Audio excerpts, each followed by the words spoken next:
কতগুলো সন্তান আমি জানি না, তবে আমার একটা সন্তান যেন মেয়ে সন্তান হয়। আমার মেয়ে সন্তান খুব পছন্দ। আচ্ছা আপু, আপনার মেয়ে সন্তান পছন্দ ভালো কথা, কিন্তু সন্তানটা হইবে কোন দিন? আমার হবে। আরে আপু হবে, আমিও তো বুঝতেছি, কিন্তু হবেটা কোন দিন হেইয়া তো কোন আগে। আল্লাহ ভালো বলতে পারবে। ভাইরে হ্যার কথা শুনে মুই আছি কনফিউশনে। কেন?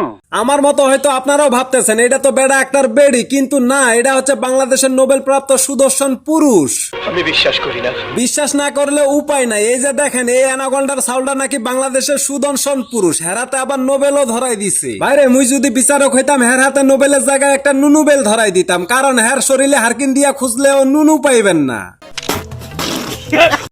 তো রোস্ট লাভার ভাই ব্রাদার এন্ড সিস্টার, কি খবর সবার? ওয়েলকাম টু কেভি মারুফ। আপনার ইচ্ছা শক্তি তো থাকতে হবে।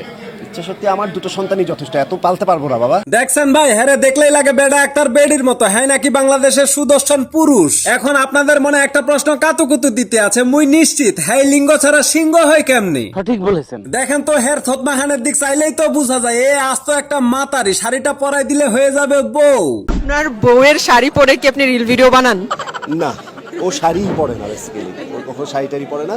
এই বোকাচোদা সাংবাদিক একটা ভুল প্রশ্ন করছে, হ্যাঁ তো নিজেই একটা বউ, আর বউয়ের শাড়ি পরবে কেমনি? আম্মুর বা অনেক রকম বুয়ার ক্যারেক্টার গুলো করি, বা অনেক রকম নানি মামি চরিত্র গুলো করি, এগুলো আমার ক্যারেক্টার গুলো খুব হিট। ওরে ভাই হ্যার কথা খান শুনছেন, নানি মামি চরিত্রে আরো কত কি চরিত্রে অভিনয় করছে, আর হ্যারে নাকি সুদর্শন পুরুষ বলে। এখন প্রশ্নটা হইলো কোন বলদ মার্কা বিচারক হ্যারে সুদর্শন পুরুষ বলে হ্যার হাতে নোবেল ধরাই দিচ্ছে? তাগো উদ্দেশ্যে একটা কথা কইতে আছি, হ্যার আগামাথা ভালো করে হাতাইয়া দেখ, যদি টুনটুনি পাও তাহলে আমি বিচারকের মেডিলের পাও ধরে নিজেই ক্ষমা চামু। অত্যন্ত উত্তম প্রস্তাব দিয়েছো। তো গাইজ আজকের এই বিনোদনমূলক ভিডিওটা এই পর্যন্ত। সবাই ভালো থাকবেন, সুস্থ থাকবেন, আর ভিডিওটা ভালো লাগলে বেশি বেশি শেয়ার করে দিন আপনার বন্ধু বান্ধবের কাছে। ধন্যবাদ।